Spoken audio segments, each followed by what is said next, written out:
It's not often on this channel that we feature an entire company, but the Hunslet Engine Company is one of the oldest locomotive manufacturers in the world, and today it is their time to shine in the spotlight. Hunslet is the hub of the Leeds Railway construction network and supported many different businesses, building locomotives, steamrollers and traction engines.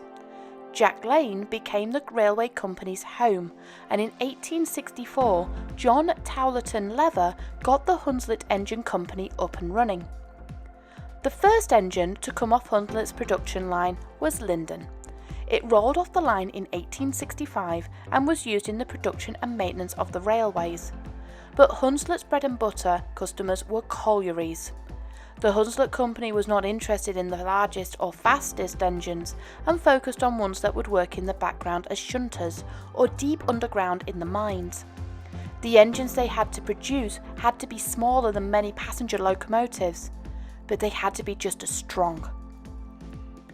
Up until 1871, the company was producing about 10 engines a week. James Campbell, who had been the company's works manager, approached the directors and bought the company for £25,000. He partnered with his brother George until George's passing in 1889. He increased production to 17 engines a week and set an increasing output target. By the turn of the century, both production and efficiency had increased so much the factory was producing 34 engines a week. That's roughly 5 a day. The Hunslet Company wasn't just content with standard gauge engines either. Narrow gauge engines were perfect for quarry work, and in 1870 the first narrow gauge engines rolled off the shop floor. It was an instant success, and Hunslet was stapled as the best producer of narrow gauge industrial engines in the country. News had gotten round about the company's success, and soon orders were coming in from all over the world. The Yorkshire Company was becoming a global powerhouse and had customers in over 30 countries across the globe. In 1905, the company suffered a tragic blow when James passed away. His 4 sons were all working within the business, with his son Alexander taking ownership after his father's passing, ironically stepping up from works manager, the very position James had stepped up from. The company was now a private limited company with the Campbell family holding majority control. Alexander's brother Robert took up the mantle of works manager, while his siblings Gordon and Will retained seats on the board. All was not cosy with the family. While the company was flourishing, Will and Gordon were grumbling. They were unhappy with the family's decisions, and following several heated arguments, both Will and Gordon left the company to pursue other ventures. This only left Alexander and Robert. Alexander was forced to act after Robert had a serious injury and was left disabled for the rest of his life. With Robert unable to work, the works manager post was advertised. It was the first time a major post was offered to someone outside the family, but Alexander had little choice. Edgar Alcock was chosen to take up the reins. The fresh ideas were very welcomed, as the industry was asking for larger and stronger engines, especially from overseas. The company was forced to change completely following the onset of World War I. Conscription meant that many of the factory's workers were fighting in the trenches. Work dried up completely, so the company turned from making engines to munitions and employed women to help produce them. It was able to produce some locomotives, but materials, lack of space, and lack of skilled workers meant that the production was very limited. After the war, work continued on making larger and larger tank engines. The Fowler 3F Ginty engines were produced around this time, as well as a couple of 080 tank engines made for the Chinese railway. But Edgar knew that the age of steam would be in decline. The war proved that the motor car was very efficient and wanted to apply the combustion engine to the railway. Edgar tinkered with the idea of a diesel locomotive right up until the 1930s, but once again plans had to be placed on hold for the Second World War. But this time, the war effort implored the company to invest more in engine production, and the Austerity was born. As I covered in an earlier video, the term austerity engine is given to any engine designed and built during World War II and designed to use minimal materials but be efficient as possible. The country still needed and depended on shunters to work the basic industries in order to keep the country ticking. War did not stop the movement of freight and food. It didn't stop the coal mine wheels turning, and trains needed to be assembled and removed as seen fit. The War Department was going to use the Ginty class at first, but the Hunslet Company persuaded them to use a more modern design. This 060 saddle tank engine was heavily modified and was based on a smaller design from 1923. Its central tank was easier to fill, and it was easy to clean and maintain. The War Office were happy with Hunslet's plan, and in 1943 the first austerity rolled off the line. There were so many ordered for the war, the company was forced to subcontract other companies to help meet the order. 2 years after the war was over, the Hunslet Company had delivered 377 locomotives, with Hunslet getting orders from more for the coal industry. With their work done, the War Department decided to reduce its austerity fleet. With the exception of 90 locomotives which they kept for military use, the majority were declassed as the J90 and sold to the LNER, and 38 were sent to the Netherlands. Next to the War Department, the National Coal Board was the largest purchaser of the austerity Hunslets. Between 1948 and 1964, 77 new austerity Hunslets were built and sent directly to the pits. But in 1954, the Yorkshire Engine Company also seemed to produce 8 locomotives, and it was rumoured that Hunslet Company provided the parts. It was never proven, but the Yorkshire Engine Company was subcontracted to produce the Hunslets, so it may have been plausible that the parts were provided as some form of settlement for their work. In the late 50s, the fleet was beginning to show its age, and the National Coal Board sent many engines back to get rebuilt. In the meantime, the Army had started to sell off the locomotives once again. Hunslet bought 15 engines back from the Army and offered 13 to the board after their rebuild. The 14th engine became the first Hunslet austerity to enter preservation, and the 15th was considered non-viable and was scrapped. In 1964, dieselisation was in full swing. Steam was getting phased out, and the last Hunslet rolled off the production line this year. Although banned from the main line, the shunters enjoyed many years of private work in the pits, right up until the early 1980s. The company continued to thrive, focusing on diesel locomotives and even providing the traction that helped build and move soil from the Channel Tunnel. The very last engine to roll out of the Jack Lane site was a narrow-gauge diesel locomotive used for the Underground in 1995. The company is still around today and forms a larger group of collective companies, still providing and producing locomotives all around the world. The Hunslet line still lives on, and one of only a few companies that are still able to provide original replacement components for its aging steam fleet. Out of the 485 austerities built, 70 were placed into preservation and are one of the most popular engines seen on the heritage lines. They are easy to move around and can be loaded with minimal fuss onto lorries and moved onto heritage sites which are not connected to the main line. They are perfect for every size of line, making them one of the most versatile engines to use. At the time of this video, the Emsby and Bolton Abbey Steam Railway near Skipton in North Yorkshire houses currently 10 Hunslet, with 6 in the austerity class. It's one of the largest collection of Hunslets around. I will cover Emsby Railway in a later video, but for now let's have a look at the engines.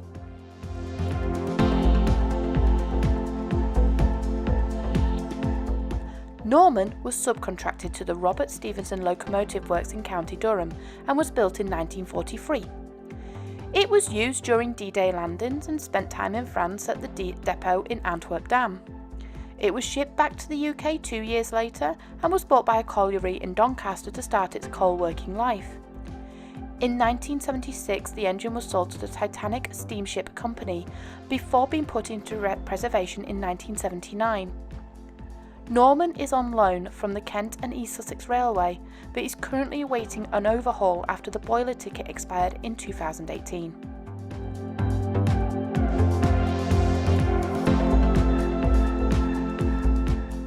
One of the more popular engines, Welsh Guardsman, was built in 1944, and after the war, Guardsman was sold to the National Coal Board in 1947.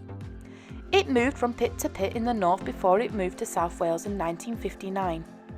From 1976 onwards, the engine was withdrawn and retained for spares. Luckily for the Welsh Guardsman, Industrial and Maritime Museum heard about the engine's fate and saved the engine from the cutter's torch as a static display. In 1998, the engine was sent to the Grill Railway when the museum closed down and was given a complete overhaul. Its war number was restored and the engine was rebuilt using parts from other Hunslets.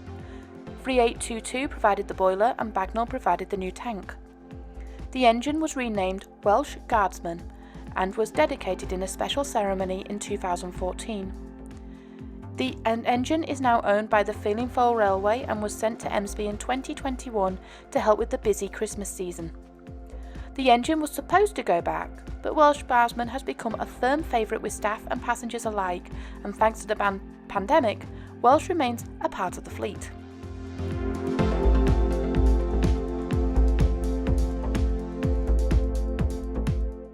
One of the first austerities built outside the war, Warspite was sent straight to the pits near Walsall. It was moved from colliery to colliery before being one of the very lucky few that was selected for preservation. This is one of the few engines that have spent longer in preservation than in service and started hauling passengers on the East Lancashire Railway. It is owned by Marrows and arrived at Emsby 22 years ago.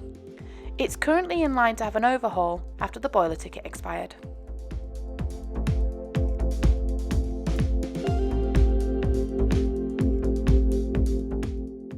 Moncton rolled off the production line in 1953 and was sent to Barnsley to help not only with coal, but more unusually, coke making. Its job was mostly to help with the spoil tips. Work started early for Moncton, with a 6 a.m. start to help shunt in the sidings. In 1963, Moncton was fitted with an underfeed stoker and a gas producer. After the closure in 1967, the engine was transferred to Maplewell, where the stoker had to be modified as it had a tendency to set Moncton's rear bunker on fire. Moncton arrived at Emsby in 1980 after being relegated to being a spare engine at the colliery and was used in the railway's steam gala, but a leak in the tubes caused her to fail. It was set aside until 1997 when she was resurrected to begin her overhaul. As with many heritage railways, the majority of the work was undertaken on the engines are done by volunteers, and work is painfully slow. In 2002, the engine steamed for the first time in over 20 years. She performed well for several years, but problems with her firebox forced her to be retired early. The engine will need another overhaul and a new firebox, but it's hoped she will steam again and is in static storage until her turn in the shed.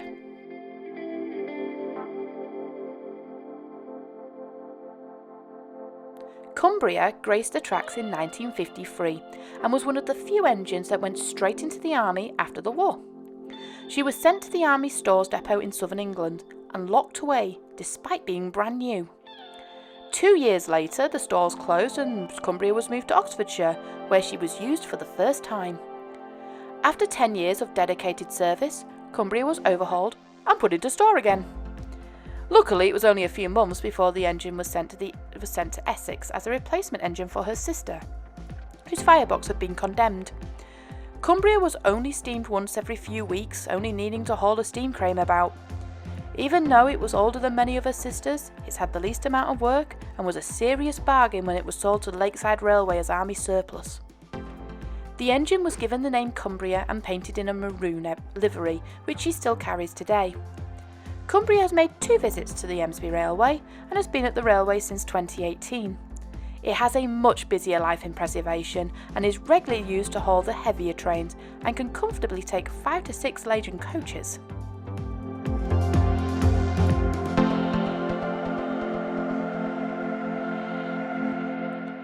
Airedale is one of the older engines on the railway and was the first standard 15-inch Hunslets to be produced. Airedale is named after her class and is considered the prototype. She differs from the Austerity range and is notably smaller, and her sandboxes sit on her running plate. Airedale was sent to Lancashire and was transferred in 1963 to Normanton when she received her own stoker and gas producer. At the colliery, Airedale met fellow engine Beatrice, and both worked side by side until 1971 when she was withdrawn. Airedale was one of the first engines to be owned by Emsby Railway and has been awaiting her turn in the shed. She is truly a unique engine, with only one other 15-inch Hunslet surviving.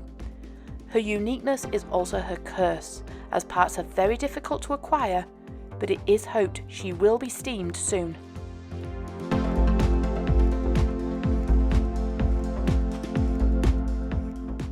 Beatrice was built specifically for the Ministry for supply and was delivered to the Acton Colliery in Lancashire after her service was done. There she met Airedale and was one of the few engines to receive a name, and was named after the manager's daughter. The engine was small but very strong.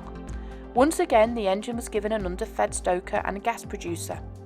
In 1976, Beatrice was sold into preservation and is owned by one of the railway members, and has lived at MC ever since. Beatrice carries a stunning green livery and is a wider cab for a Hunslet, making her perfect for weddings and for photos. In 2010, Beatrice underwent an extensive overhaul, which saw her obtain several upgrades, including a rocking grate and a new exhaust system. Beatrice is fully operational and is used for many events, including diners and photo charters.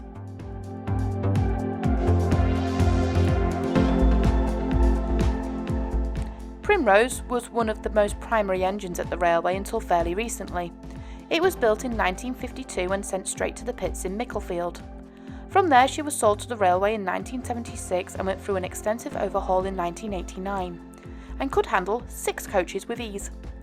The engine was one of the first engines to use the extended line to Bolton Abbey and was very popular. Sadly, just before the expiry of the boiler ticket in 1999, following a routine inspection, a crack was found in her firebox. After further work, it was deemed unrepairable, and it was decided with a heavy heart to withdraw the engine. The engine is currently next in line for an overhaul, and the staff are eager to get her on the tracks soon.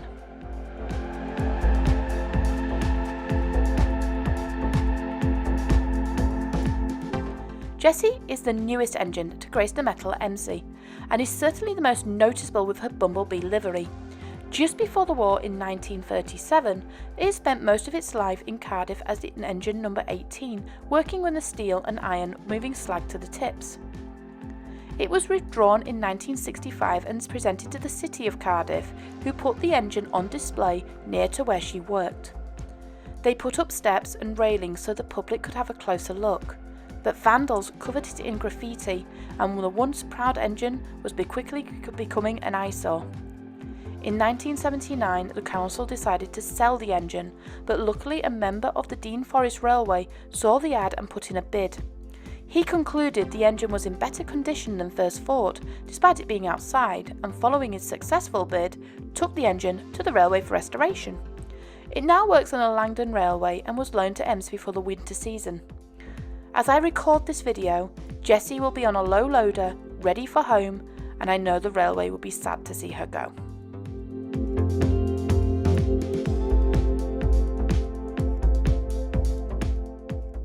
The very last engine on the list is the railway's poster girl. Welldale is a standard class Austerity and was built in 1944.